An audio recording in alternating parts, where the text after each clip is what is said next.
Halo teman-teman semua, kita kembali lagi melanjutkan materi P3K Pranata Komputer.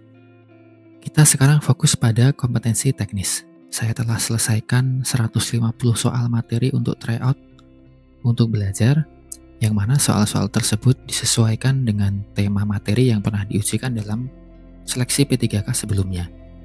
Materi apa saja yang sekiranya akan diujikan, telah kami buatkan soalnya, lengkap dengan jawaban dan pembahasannya. Di video ini kita akan membahas 10 soal dari masing-masing materi. Untuk pengenalan buat teman-teman supaya paham nantinya batasan-batasan materinya apa saja, langsung saja kita mulai. Soal yang pertama. Ini soal tentang pengelolaan sistem informasi. Soal pertama, kebijakan keamanan informasi.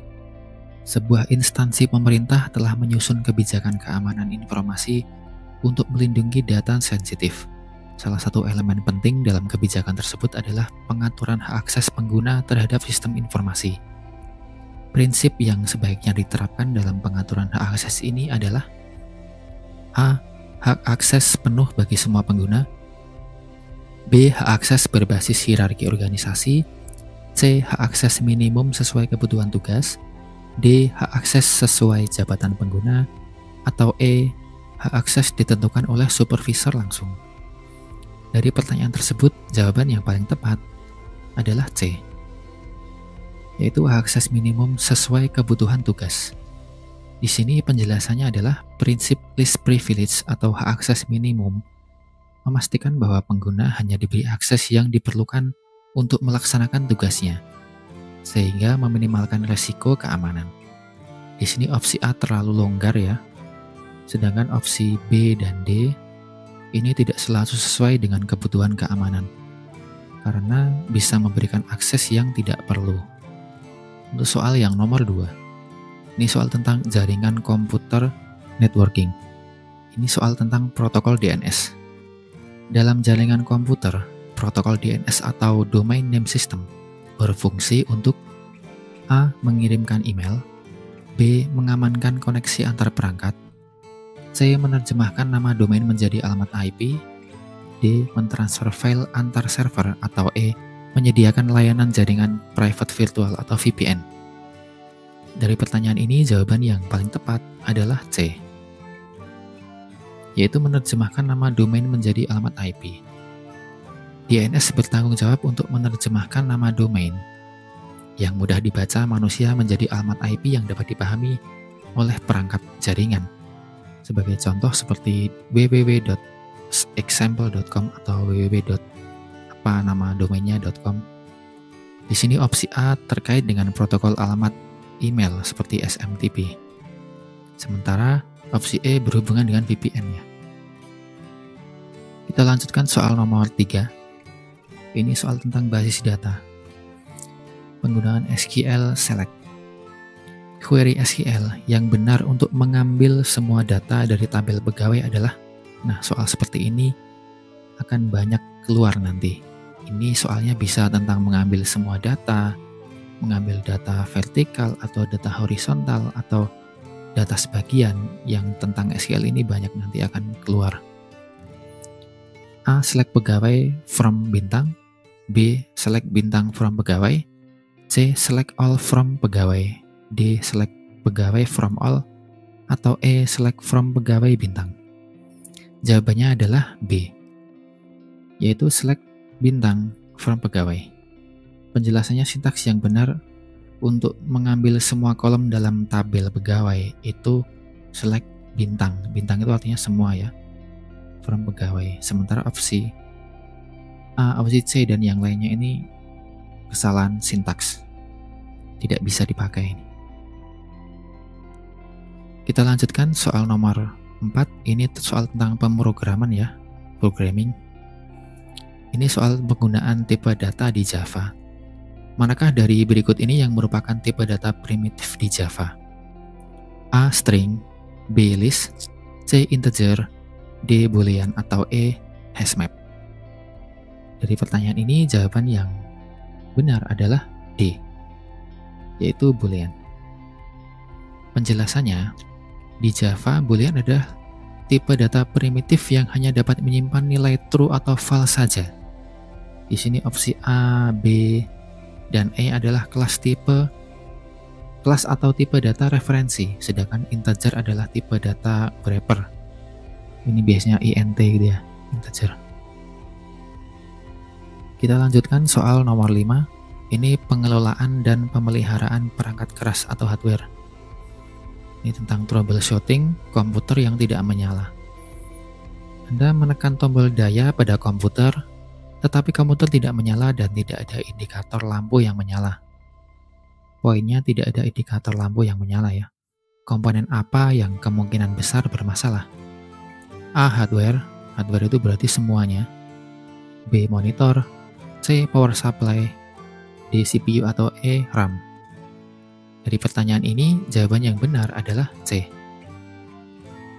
yaitu power supply unit. Penjelasannya, jika komputer tidak menyala sama sekali dan tidak ada daya, tidak ada tanda-tanda ada daya, kemungkinan besar itu masalah ada pada power supply-nya yang bertugas, karena power supply ini tugasnya memasok daya ke seluruh komponen komputer termasuk CPU dan RAM. Jadi opsi D dan opsi E ini hanya bisa menghasilkan bunyi biasanya. Jika terjadi masalah, dia akan bunyi bip beberapa kali. Itu bukan mati total. Kita lanjutkan soal nomor 6. Ini soal tentang keamanan informasi.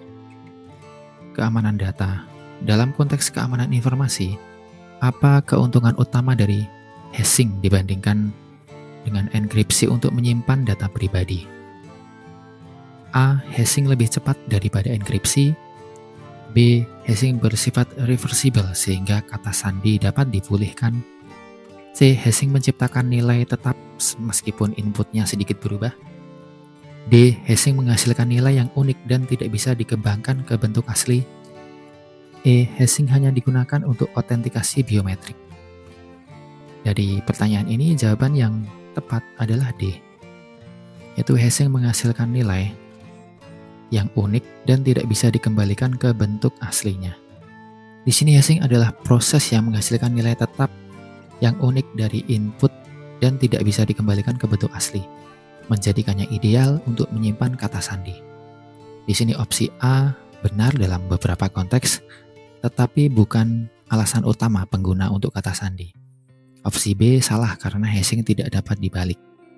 Opsi C benar dalam konteks hashing, tetapi opsi D lebih tepat.